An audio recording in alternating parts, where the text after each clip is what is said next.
My husband Bird was among the very last people still riding the jumped shark known as Overwatch 2, which went through a cross-promotional with Cowboy Bebop, of all things, that just about had me praying I would never see another new piece of Cowboy Bebop media created ever again. The best way I can describe the problem with this cross-promotion is that every single time you opened up the menu, the iconic opening saxophone blares of Tank would shoot out of the speakers. Every time you return to the menu. Alright. We're going to have to go through it. Intellectual property is a weird concept in general, but it refers essentially to the ownership of an idea. A fictional character only really exists in our collective imagination and as a series of actual static drawings on real paper if they're an animated character. But the money that's made from selling goods connected to those characters, while also meaningful only in concept, is physically calculable. And so intellectual property law essentially decides who is and who is not allowed to profit financially from the sale of products directly tied to certain ideas. I know this sounds like an unmanageable mess from a legal standpoint, and it is. But I'm going to tackle Cowboy Bebop's failure not as an intellectual property in the legal sense, but in the cultural sense, by looking over many of the official product tie-ins that have just sucked over the decades. But also, more broadly, talking about why Cowboy Bebop couldn't be meaningfully iterated upon, even if it was handled by someone other than the people doing it right now. Simply put, this is about why the iconic television show Cowboy Bebop is so bad as an intellectual property in any context outside of the original show. You will rarely find a more appropriate time to use the phrase catching lightning in a bottle than when describing the creation of Cowboy Bebop. Let's start with Studio Sunrise, being already one of the oldest, most enduring animation studios in Japan in the 90s. They'd been around for 20 years, they were fresh off of a huge buyout from Bandai, a ton of shakeup was going on in the ranks and expectations of what the studio would be creating. In their midst, one of the hungry young talents was already making a name for himself by helping to modernize Sunrise's mainstay Mobile Suit Gundam series with his work on the Stardust Memories OVA. And then he made a bold artistic statement when he took the reins of the main competing mecha series, Macross, across 4 classic OVA episodes with Macross Plus. Kind of like the anime equivalent of when James Gunn did such a good job on Guardians of the Galaxy that DC hired him to rebuild their whole cinematic universe. With a ton of the talented staff members at Sunrise coming off of the heels of the tremendously imaginative, although unsatisfyingly truncated, somewhat of a hit series division of Escaflowne, the studio put the most inventive original creators under the command of Shinichiro Watanabe's personal vision, with the mandate that whatever he made needed to prominently feature machines which could be made into model kits, much like what Bandai was succeeding in selling tons of with Gundam, the reason that they bought Sunrise. If anything should tell you just how far Cowboy Bebop shot past the expectations of its producers, it's just how little presence the actual machines have maintained in the marketing of Bebop as an IP over the last 25 years. Despite the fact that nearly every episode of the show had an aerial dogfight, usually involving Spike's awesome personal fighter, the Swordfish 2,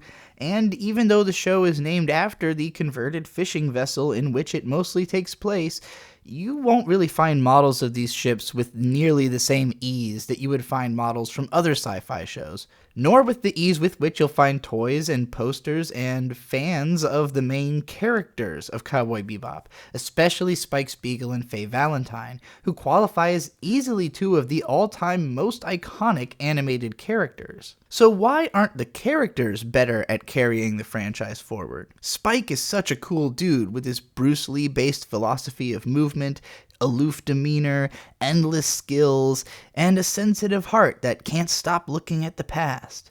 It's no wonder why so many people see themselves in him and look to him as a role model for coolness. Why is it so hard to do more with his character?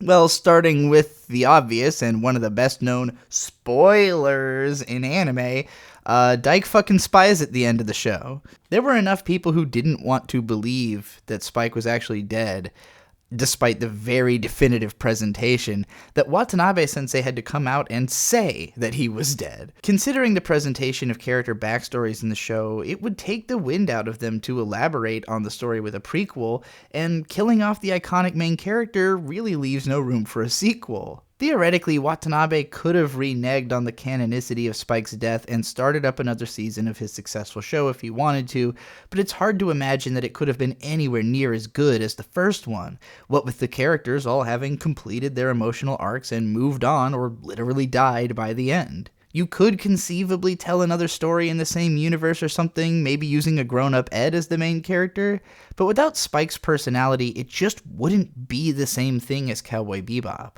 Although at this point it would almost certainly be more interesting than what we've gotten instead. I can't blame any of the creative people that made Cowboy Bebop possible for moving on from the franchise, because the success that they had with that show immediately inspired a bulk of them to form Studio Bones, whose entire legacy essentially descends from the success of Cowboy Bebop. In the purest spiritual sense, Wolf's Rain, which came from Cowboy Bebop's lead writer and shared its character designer and composer, as well as Samurai Champloo from Studio Manglobe, for which Shinichiro Watanabe brought together a different whole talent pool and followed a similar ethos to what he did on Bebop.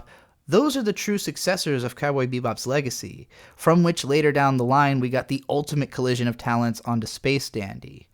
Without Bebop, a significant number of recognizable names in the anime industry probably wouldn't be recognizable. But Bebop itself is still owned by Bandai, and while they smartly have realized, unlike the people that own Fooly Cooly, that creating more anime with other staff members will just tarnish the legacy of the original show and drive longtime fans away, they haven't yet figured out what they can do to keep milking money out of the IP after everyone already owns the series on Blu-ray. Cowboy Bebop was always one of the most successful TV anime in the realm of home video sales worldwide. Its reputation goes way beyond the typical fans of anime, and even many of those anime fans, like me, were created by Cartoon Network's Adult Swim division, starting their anime block in the name of running Cowboy Bebop. Considering the scale of the show's influence, and most especially of Yoko Kanno's iconic soundtrack, and also just the technical quality of the animation, the script, and the storyboard, I think it's hard to debate against Bebop's status as one of the greatest TV shows ever created.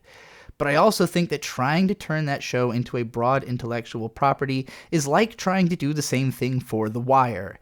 And I'm sure we're all thankful HBO never did that, considering how quickly Game of Thrones went to shit when they did. These stories all have the same problem of being fundamentally dark, depressing, realistic stories about hard-to-like, sometimes downright hateable people, whose stories all come to definitive ends within the original text. Bebop isn't as intense as an HBO drama in that most of its main characters survive and are at least usually fun to watch and fight against people who are more on the wrong side of the law and who generally seem worse than they are.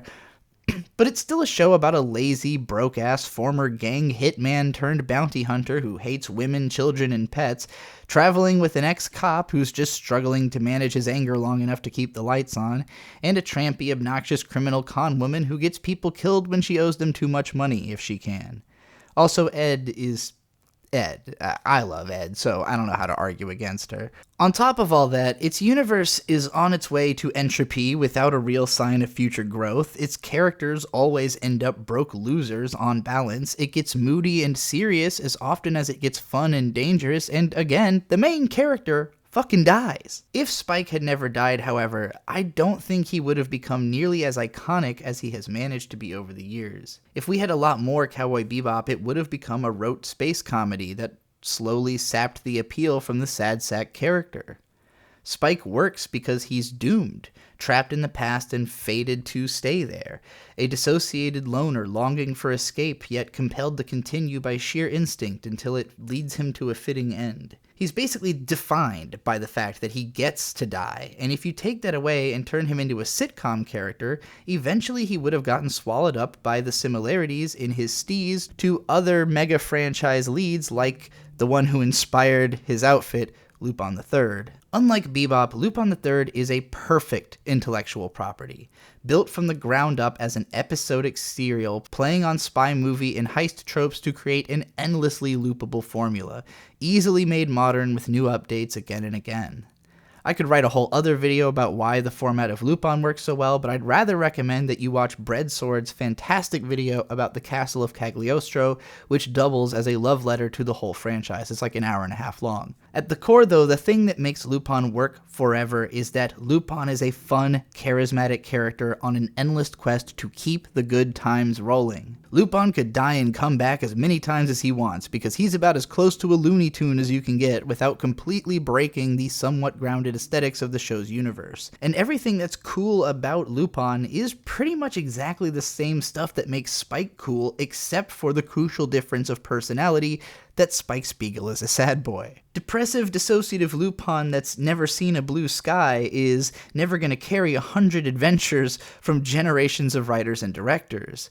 It's a novelty idea, and it worked so incredibly well only because the people who came up with it were so incredibly talented at realizing something to its effect. Shinichiro Watanabe would have grown up with Lupin the Third and Space Cobra, and combining these things with his own slant of the blues, that's his contribution to sci-fi in this way. Putting this in the hands of anyone else, it turns into a self-parody in a matter of nanoseconds. Let's look at the evidence. Right from the beginning, Cowboy Bebop was always intended as a multimedia property and also failed in that respect immediately. There were 2 short tie-in manga, one of which started release shortly before the anime series, and the other which began release shortly after the anime series, and either of which feels off the second you lay your eyes on it. It doesn't help that the artwork is not particularly great for either of these to begin with, but also the whole character design sense is so wrong that when you compare it to the show, it feels like you couldn't draw these characters in another style without making them hard to recognize. Cowboy Bebop Shooting Star, the first manga, has the completely wrong tone. Probably was created from only a vague idea of what the series was even supposed to be, given that it wasn't out yet. And the second manga, just called Cowboy Bebop, starts off feeling so much like Lupin the Third that it proves my point immediately about what would happen if you took all the sad jazz and bluesy color design out of the anime and turned it into a standard action comedy romp. Both of these manga were widely published in the early 2000s when Bebop was a big part of helping anime to explode worldwide, and manga was just starting to take off. My cousin bought the first volume of the second manga, I think, and I remember reading it with confusion at the time and being quite sure that I did not need to read another volume. I would be surprised by just how little anyone has ever really discussed these manga if they didn't suck just so very badly. So onward from the show actually being over and done with, we've got Cowboy Bebop the movie, which is kind of contentious in itself because despite its reputation as a classic in its own right, especially thanks to a couple of incredible sequences and just representing a benchmark technical achievement in animation which would be endlessly ripped off for years to come, the movie also kind of shows the ways where Bebop might not have continued working much longer, even if its core staff had continued to helm the project. On the one hand, Yutaka Nakamura's final fight animation in this film has essentially educated an entire generation of animators on how to draw amazing fistfights. But on the other hand, while it's hard to say that this film is worse than the least interesting episodes of the TV show, it's hard to say that it stands up to the best. It's got kind of a similar problem to the one that Mr. Plinkett has always raised with the Star Trek films, in that it reveals just how much the series relies on the very particular format of its TV episodes to create its particular tone, and how easy it is for that tone to start breaking down when you deviate from the formula to try to make like an epic action movie. Cowboy Bebop the movie canonically takes place in between episodes 23 and 24 of the TV show. When you consider what happens in each of those classic Bebop episodes, the story of the film seems ridiculously out of place. Consider that the Cowboy Andy episode is almost entirely dedicated to comically dunking on a building-bombing terrorist, and then the film presents a totally serious storyline about a terrorist bomber, with the only differences being how threatening the bad guy looks and the scale of what he's trying to do. It just feels a little too close to missing the joke. Like the attempt to create serious dramatic stakes that aren't directly connected to our compassion for the characters is outright contrary to the identity of Cowboy Bebop as a show. Even though I have problems with the movie insofar as considering it less impactful or entertaining than at least half of the TV show, I don't have a problem with considering it as canon or think that it breaks the characters. I hate that Faye's most memorable scene is getting her shirt cut open by the villain. I hate that the villain's design is just a swarthier foil of Spike. I hate that I can't even remember the Bond girl's name, and I think a lot of the midsection of the movie is boring. But on the other hand, every ground-level action scene in the movie is one of the best ever, and it feels like the most complete realization of the show's universe, because we see Mars in so much detail and get to really soak it in. Some of the best music in the series shows up on the film's soundtrack, including an opening scene that's nearly as goated as the TV opening and doesn't get talked about enough. I don't know how long it would have taken the original Bebop team to start really disappointing the audience with continuations if they had tried making movies and OVAs, but I am infinitely happier that they stopped making Bebop here, and that instead we got Wolf's Rain, the Animatrix, and all the short compilations that it inspired, Samurai Champloo, Ergo Proxy, Darker Than Black, and Space Dandy, and you can learn exactly how all of those descended from Bebop through this decade-old video I had tracing the show's lineage. That's before even getting to just stuff that's influenced by it or careers launched through it. Anyways, I'm not going to go too far into depth on the 1998 Cowboy Bebop PlayStation game, not only because, like you, I've never played it, but also because I found out it existed from a Gaming Brit video that opens with him assuring the audience that playing it would be a huge mistake. I tried to watch some footage of the PS2 game, Tsuyoku no Serenade, but the tragically slow movement of its bare-bones beat-em-up combat made me want to barf. There seems to be some bad-looking new character, a bunch of generic shitty environments. I'm not surprised that, like the manga, these games have never really been discussed by fans of the anime series. Maybe Bandai learned their lesson early on that Bebop was hard to make tie-in material for, especially as the hype over the show started dying down in its home country and all the production staff had long moved on.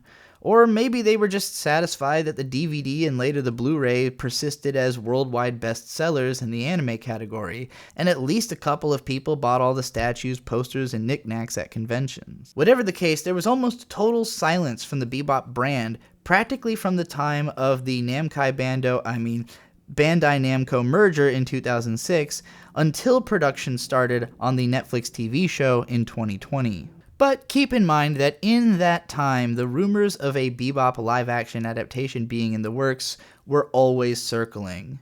In fact, I remember them as far back as when the show was first running on Adult Swim in 2002, and I was reading about it in magazines. For a long time, Keanu Reeves was supposedly going to be Spike, which would have sucked and flopped, and there were plenty of fan mock-ups trying to imagine what a live-action Bebop might look like. But I have to assume that every time someone tried starting to make it a thing, they realized somewhere along the way that it's a fucking terrible idea, until naturally the buck stopped at Netflix. Now, in case you missed the negative hype wave surrounding the adaptation, it took me 6 months to overcome the trauma enough to spend an hour and a half explaining how much worse the first episode was than the corresponding episode of the original show, which I did in this video. And that was the best that the live-action show had to offer. I did promise back then that I would break down the entire show, but the experience was a little too painful for the amount of views I got on that video, and it wasn't easy to get through copyright detection, so that's only happening if the first one gets a lot more views. Everybody thrashed the Bebop adaptation for a lot of great reasons, and I'm still a little haunted by just how shitty the second half got, but thankfully Netflix canned their plans for another season immediately after seeing the response. After that whole experience, I'm a lot more exhausted to see Cowboy Bebop exhumed again for any reason at all, and most especially lazy cash grab nonsense like the 2019 deck building card game, or the 2020 official Cowboy Bebop COVID-19 relief charity fund song conceptualized by a guy who apparently had never seen the show. working in collaboration with Yoko Kanno. And yes, of course, the Overwatch 2 tie-in, which contributes DLC costumes for just 4 of the game's 40 heroes and blasts the opening notes of Tank at you every 2 fucking seconds on the menu screen. On the second day of the Bebop Overwatch crossover, I said to Bird, this is going to make me hate Tank. I already hated that the live-action show felt the need to use the exact same song, not even a different recording or segment of the song, as the cartoon did to try and ape its presentation, as if it were so essential to the Bebop identity that nothing else could have been done, even in spite of the brilliant use of Ask DNA in the film. But that's the thing. Divorced from the extremely particular tone of the anime, there's not really that much that defines Bebop in our cultural memories that could be replicated elsewhere. We all know what the characters look and sound like and how they act, and we remember some of the most memorable songs that have been referenced and sampled all over the world of music over the decades, but the individual stories, besides the vague backstories of the characters, are deliberately incidental, chosen for the textures they create within the medium of the story more than for their individual quality. Cowboy Bebop is a mood. You have to be totally immersed in that mood for it to work, and the second you pull any one sound out of its collage, it no longer resembles the bebop that is so defined by the collision of its many instruments. You might know the horn melody and the bass line from Tank, but if you just have to hear one or the other over and over again without the rest of the fucking song, it gets really fucking old really fucking quick. Anyway, let me know how you feel about the crumbling legacy of Cowboy Bebop in the comments, and as always, thanks again for watching, and never forget, anime forever.